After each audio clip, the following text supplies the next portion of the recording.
Good morning, everybody. We are back again. We are back with the show called TBR Solution Sports Program. It's myself, the Saubrey Boyz, Walefatshe. Today, or this morning, I'm joined by Kid Sithole. I call him Brakit because he's an elder to me. Khotmani Amle, Kulisa. I met Brakit, if I'm not mistaken, was 97. 97. So it's quite some time. It's quite some time. And then we have been friends for a very long time, no Brakit.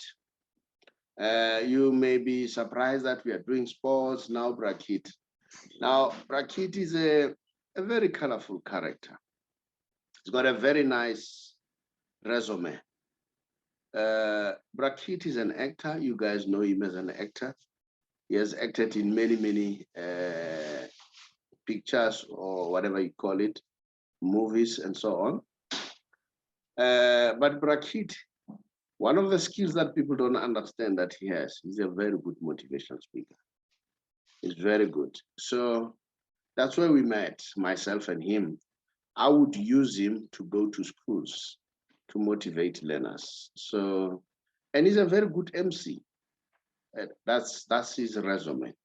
And Brakit is a former councillor of Dube in Soweto. All right. And then Brakit, at some point, he was the president of the arts, you know, the entertainers and so on, the union of the entertainers. All right. And Brakit is a politician. Brakit is a community member. So you may be shocked.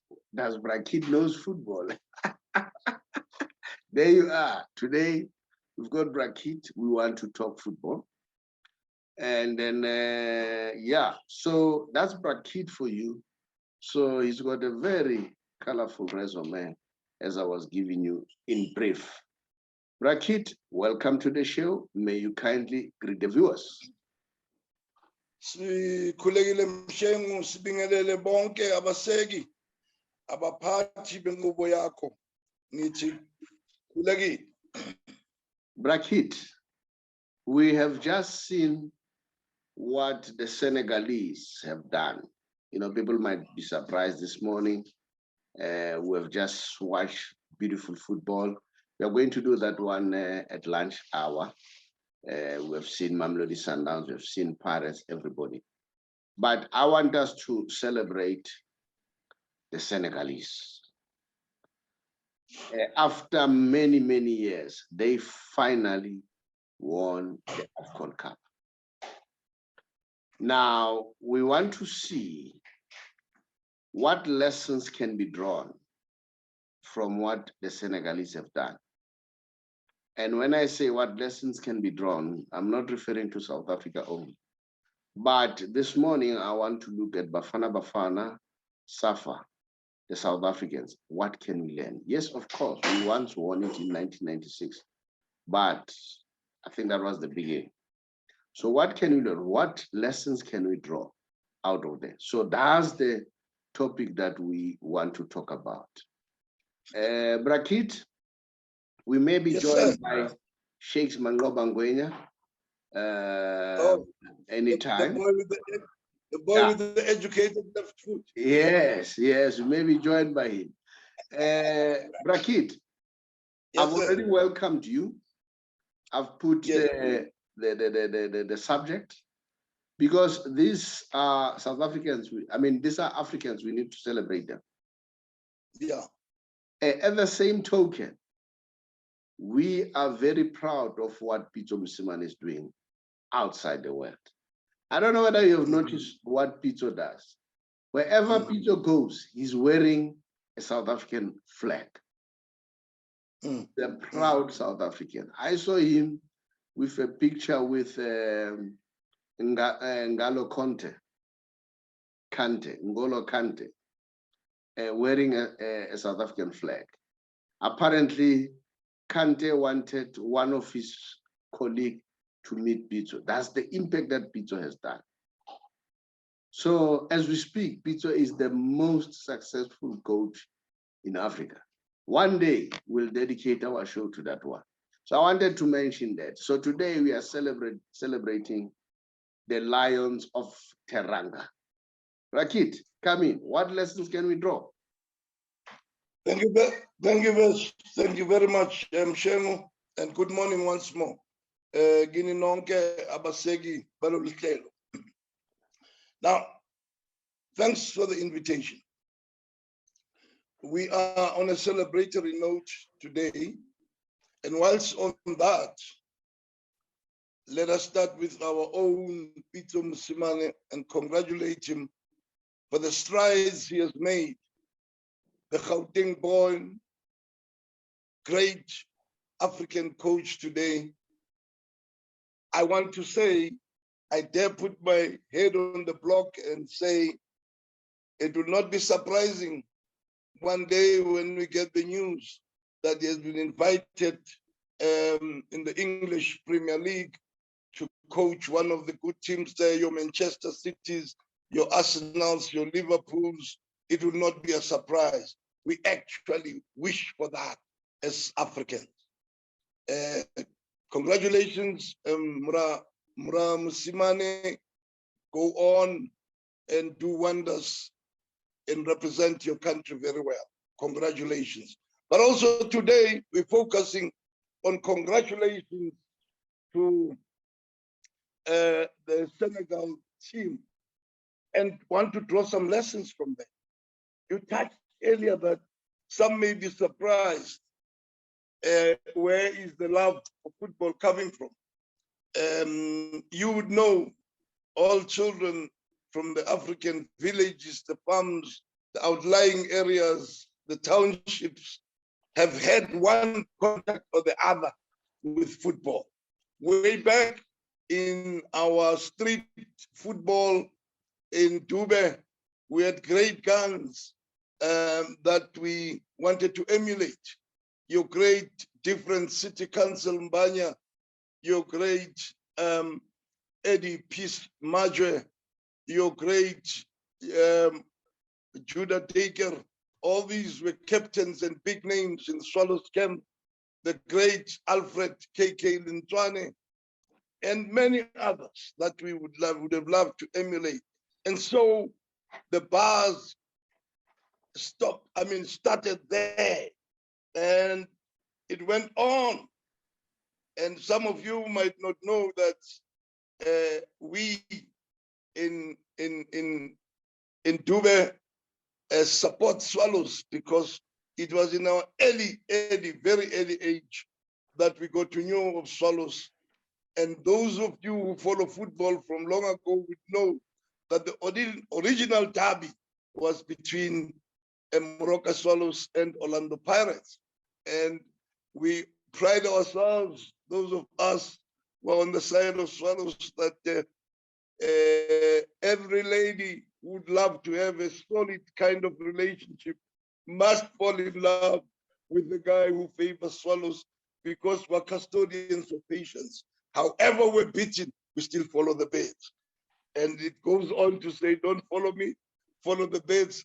And I add, because I'm from the performing arts sector, I add, follow the Birds at your own risk.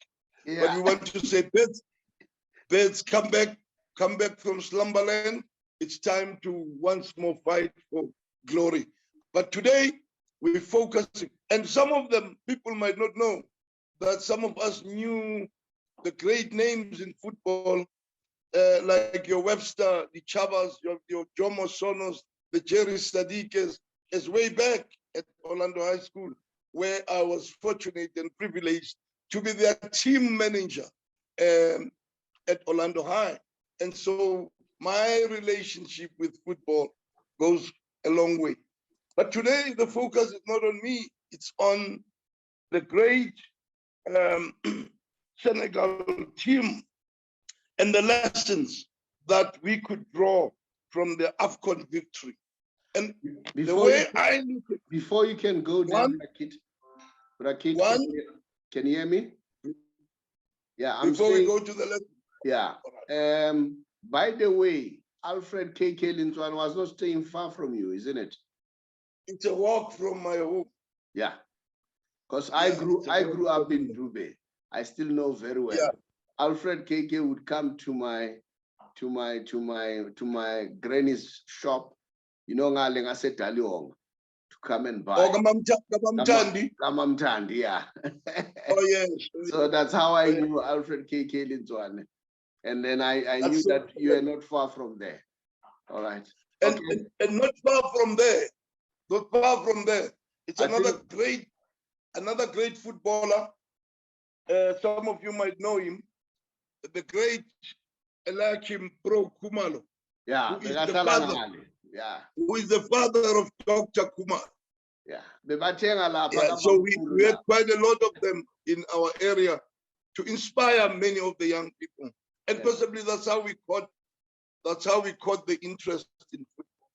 Yeah.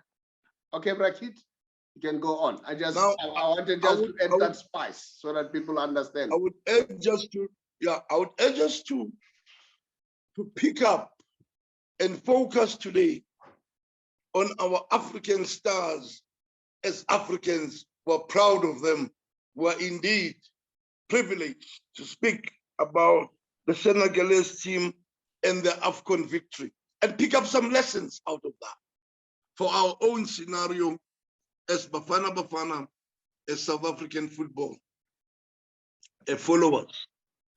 One first lesson for me is that we must learn that there is, at the end of the day, there is some value in sticking to our homegrown talent. The coach, the current coach, Mr. Cisse, is a former star of the Senegal team, of the Senegal national team.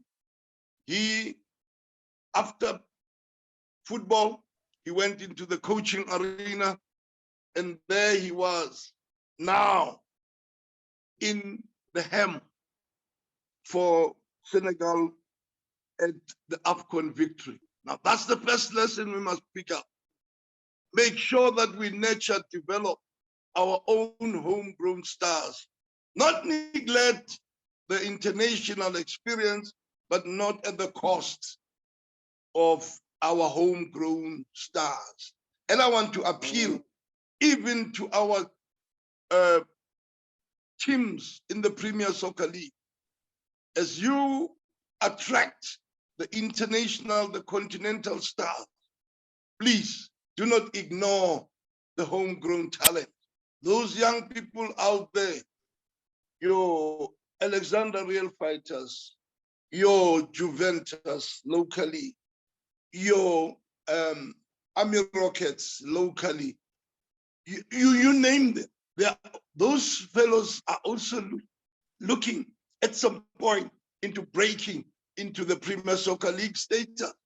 So I like the fact that we've got academies, but let us all try and make an effort in securing, nurturing, developing, unearthing, and unleashing also our homegrown talent. Now, the Senegal victorious coach is part of Senegal's homegrown talent. One, that's the first lesson that we must take home.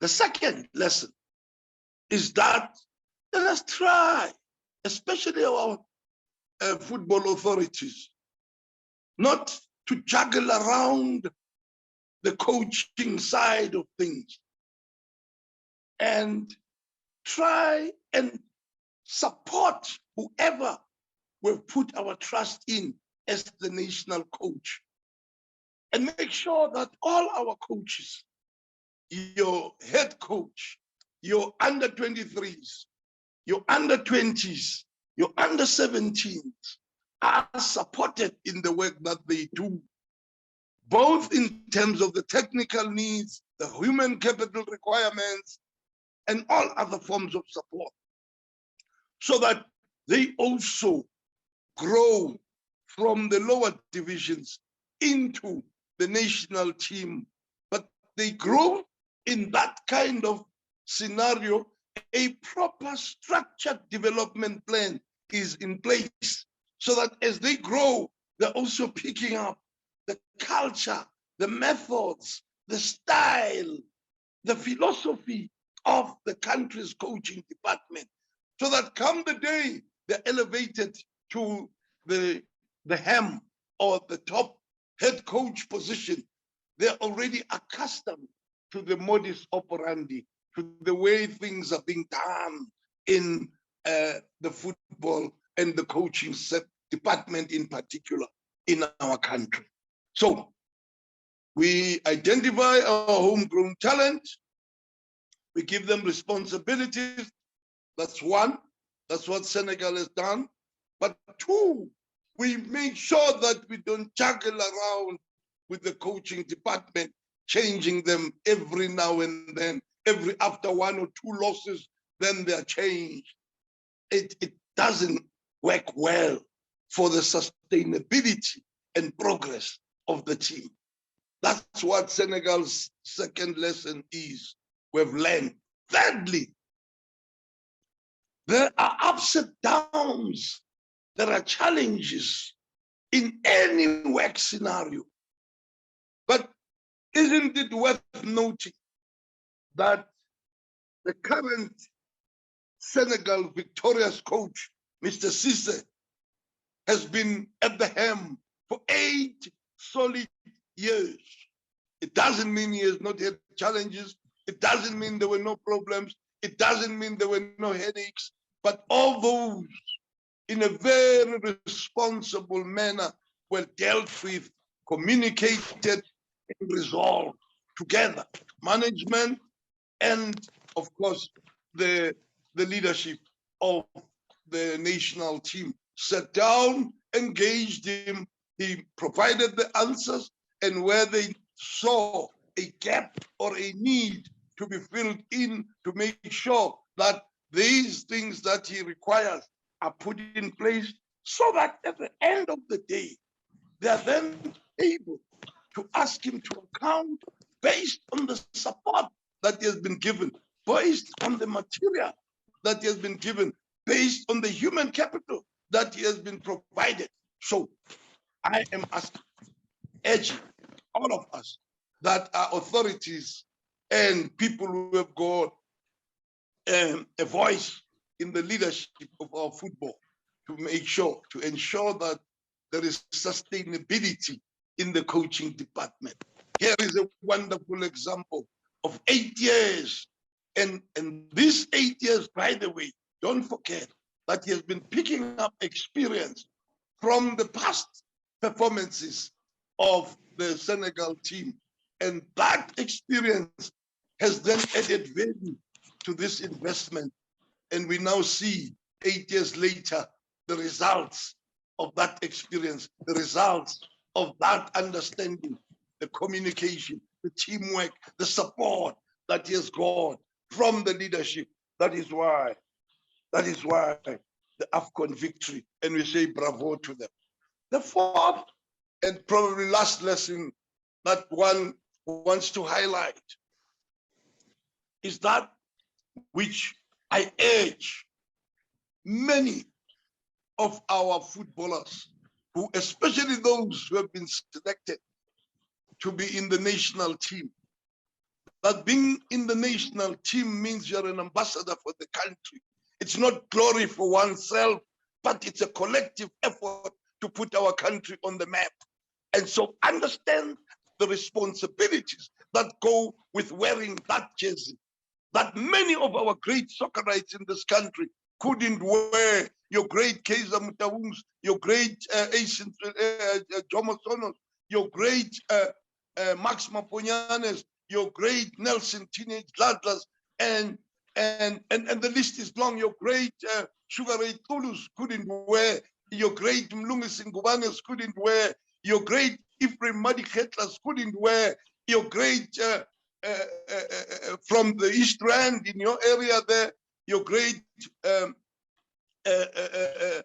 Clive Latu Magupega couldn't wear. So as you wear those bear in mind that you are an ambassador of your country, and therefore wear it not only with pride, but also with the responsibility that here I'm not representing my stardom, I'm not representing my prowess, I'm not representing my own personal,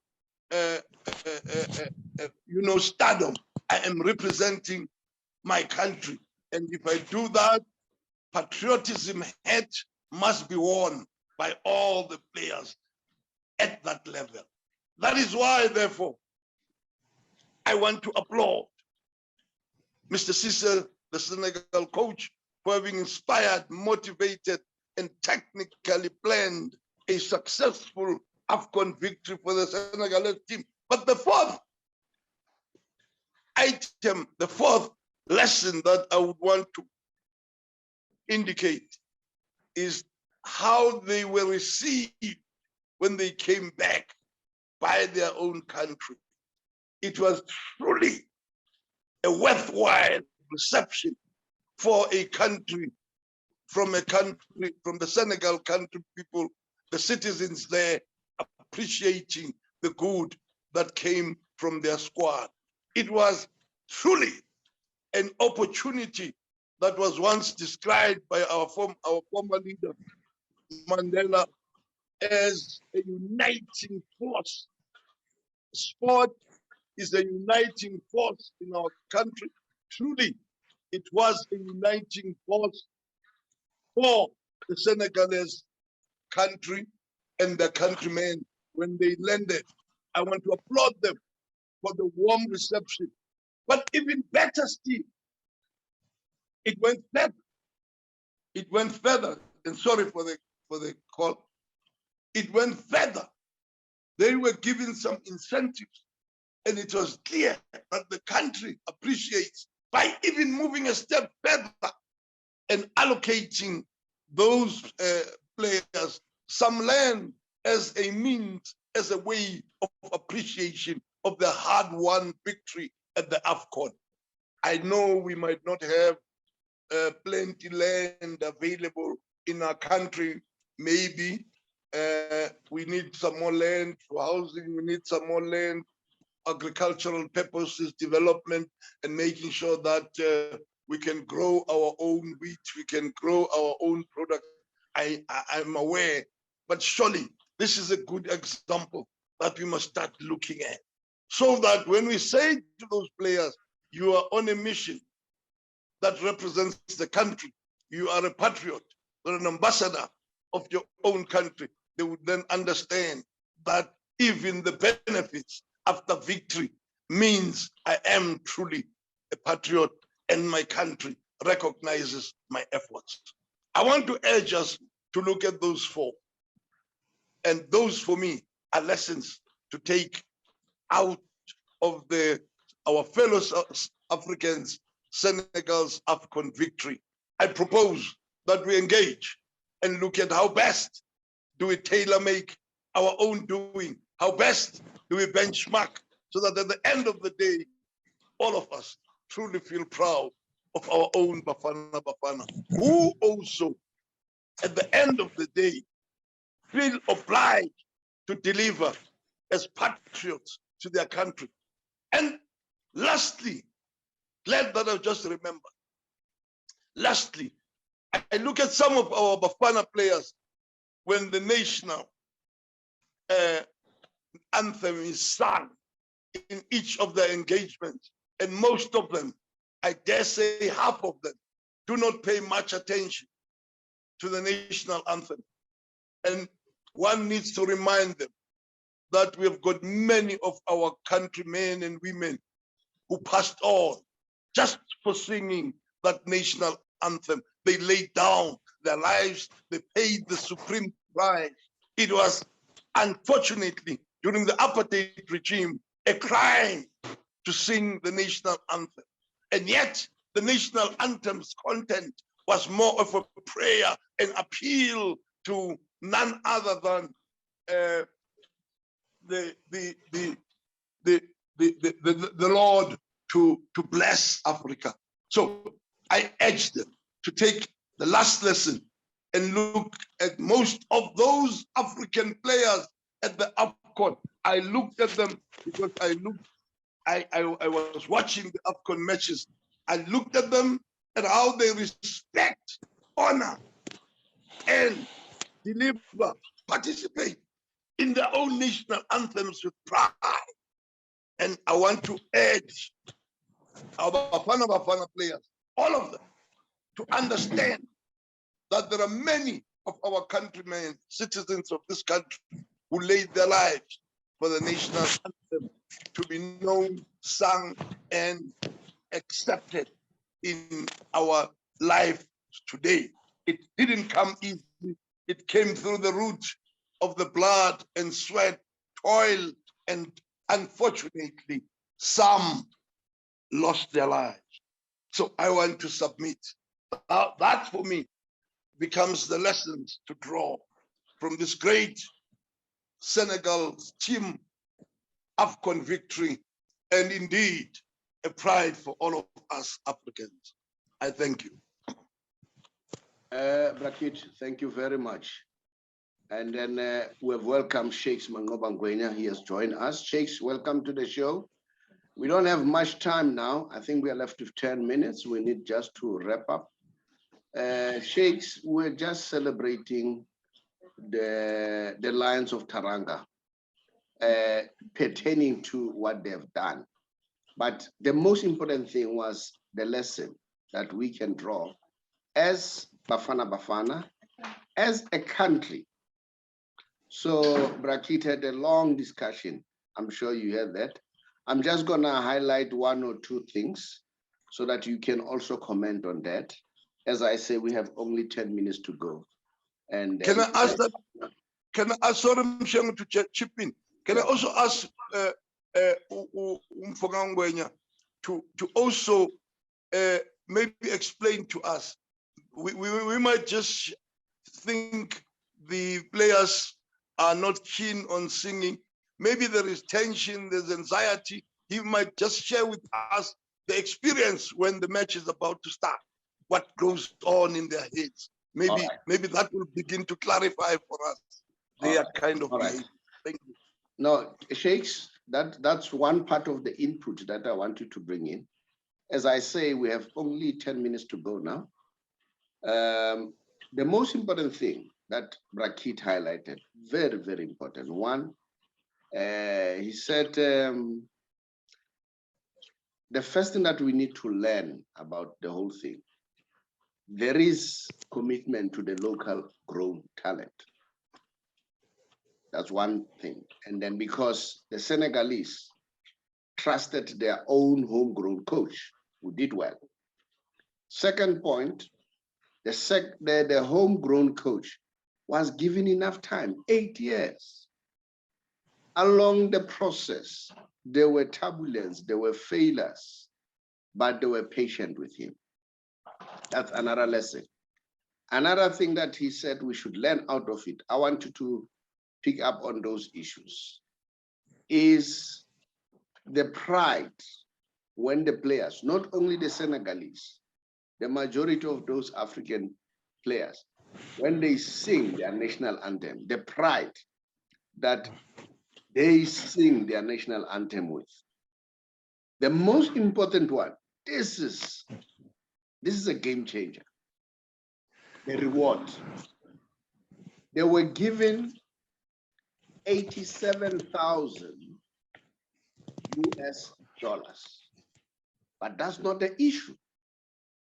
The most important part of it, they were given a piece of land, which for me, it's far better than 87,000 US dollars, the land. We at the Big R, we teach about money. And I always tell people that land is not the currency that you see. Those things such as land, that's real money. We've never seen this in the whole world where players were given land. So those are some of the things that Brakit sum up on. And while you're still there, Brakit and new Sheikhs, the words of Pitso Mosimane, they still echo quite clearly to me today. He said, I said to Safa, Sheikh's work with Pitso. I want to play the top 5 African teams, top 5 or top 6. And as he was playing the top 5 or 6 African teams, he was losing. They were starting to be impatient. And Peter was saying, it doesn't help for me to compete with teams that probably we can beat. I want these teams who normally qualifies for Afcon and World Cup, so that we gauge ourselves and start learning. The SAFA leadership could not have that patience. All right. So I'm not bashing them. Probably they were under pressure, but that's the lesson that we should learn. All of a sudden, they wanted Pitso to come back. They were even offering him more years. So those are some. I know that, Sheikhs, you are a key proponent of local Zleka. But heads off to the current coach. He's doing well so far, quite impressed with what is happening. So those, I've just wrap up what Brakit was talking about, Sheikhs. I want your input. As I say, let's go for the last 6 minutes. Yeah, Saubrey, thanks for having me. And Brakit has said a mouthful. You know, I heard him, and he said a mouthful. You know, firstly, indeed, Senegal, they deserve to be commemorated. I mean, it's their first time winning the Afcon. It's a huge achievement for the country, and like Brakit has highlighted, the scenes there were out of this world, you know, to see how they were received in their country and how the president rewarded them, you know. It was something beautiful to watch. And yes, in football, there are no shortcuts. We've seen now with Cisse, it's been a long time coming. He has been with that squad for a while now.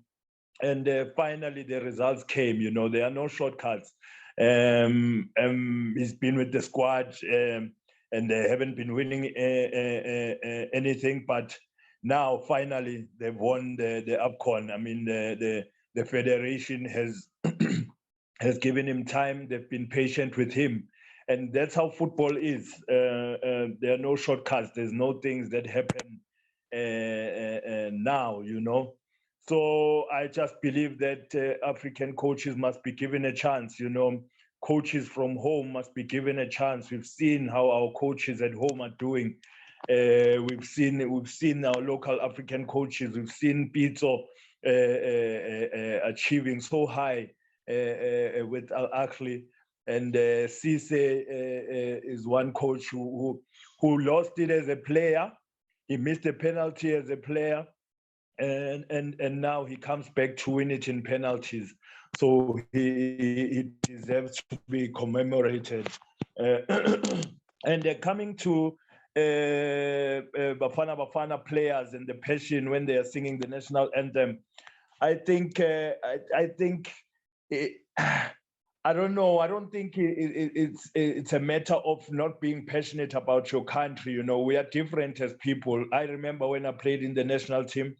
It's those nerves before the game, and sometimes people react differently. We see sometimes when the Bokke play, the way they sing that national anthem, and you can see the passion within them. But with a lot of soccer players in our country, it doesn't come out like that. I think we just react differently, you know.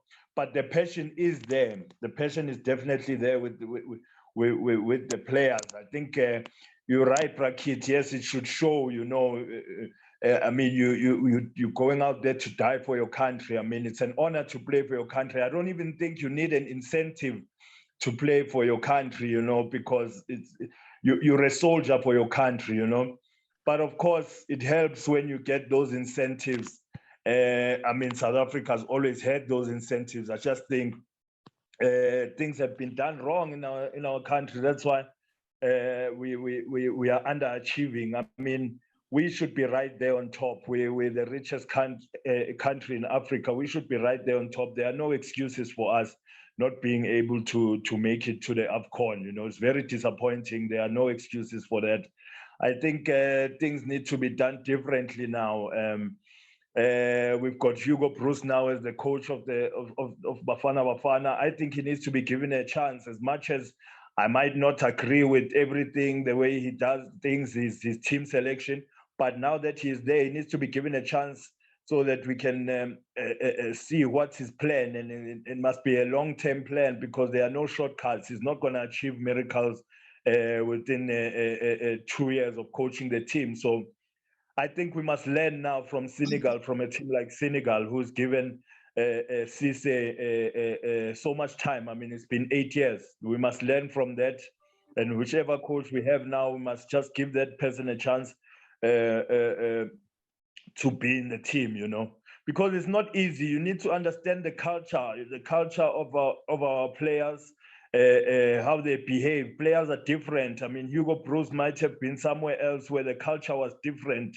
And our players, you need to talk to them differently for them to understand you, you know. So the culture is very important, you know. You saw how Clive Barker used to deal with the boys, what kind of a relationship he had. You can see that he's used to them. He knows how to deal with them. You know, he knew how to make shoes tick. He knew how to make a doctor tick. He knew that Linda Buthelezi will do the job. You know what I mean, Saubrey? So yeah, it's not. You don't just bring in a coach. I mean, you can bring in any coach. You can bring a Pep Guardiola to South Africa. It will take time, Saubrey. It won't be a day thing. Yeah. Shakes, I want to wrap up. Brakit asked, you have answered that one, but I would like to know, at the national squad, do they guys, you know, take you through about the importance of the national anthem? Do they drill and train you? I want to see that part, not about football. These other parts of things, do they take care of them? Because remember, a national squad is, it has a huge technical staff. So I want to know, do they do that? Do they call you and say, guys, here's the national anthem, teach you what does it mean and so on, the background, and then why people should take it serious? Oh, yes, they do, Saubrey. The highlights it's highlighted there. And you know, Saubrey, when you go and you play in Africa and you're playing in the national team like I did, you go to Kenya, you know, you've already gone through so much adversity. It's like you are in war when you are playing for your national team, because you go to a foreign country somewhere you're not used to, and they are very hostile there. So already you know you are in war. So when it comes to the time when now you are about to play the game, now you are singing your national team, and you know, as a player, you know, I think it should be drilled in every player. I mean, I think we didn't even need to be motivated by or told by anybody the importance of what was happening. You knew how important it was because you know what you went through before you even got to the football field, you know. So once you are there, you know that you are here, you're going to die for your country. You're going to die for your country. Yeah, let me close up, guys. Thank you very much. I really appreciate. Remember, it's your time for you to come and spend this time with me. Not only with me, with the viewers too. Viewers, we really appreciate for you to listen, continue to subscribe, make comments. We want to hear from you. What lessons can be drawn, not only for South Africa? What about Lesotho? What about Swaziland? What about Botswana? What about Zimbabwe? What lesson can we learn? All as Africans, what lessons can be drawn out of the Senegalese? You know, as much myself and Shapes had our own views in terms of who are supposed to be the man of tournament, but I like Sadio Mane. The only thing that I like him is because he's more into development. So that excites me. Up there, I just shared the players from Senegal and then how much they worth and so far. And that was just to give an indication and understanding of what's happening as far as the Senegalese is concerned. Now, but that's it. Nothing important, just to share. Brakit, thank you very much, because the time is definitely against us. So I really appreciate for your time. And then I know when you talk, you are very passionate. Sheikhs, thank you very much appreciated. Bid the viewers farewell, Brakit. Sibonge Mshengu, to engage in this very important topic. Sibonge nokuthi, you team me up with the boy with the educated left foot, Manqoba umfana kaMtimande. I hope he's teaching the younger ones ukuthi how did he make his left foot educated.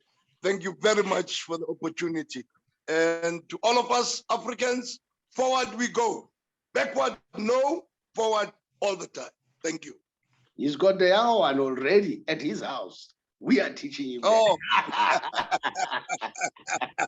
that's great. Ngiyabonga Mtimande. Bonga siyabhalelisa umfana kaMapita uJazimnyama zamankankazana uNqikazi kaGabela umthembo sekubazi uthi ayiqabele. Thanks, Brakit. Asibonge baba. Yeah. Thank you very much.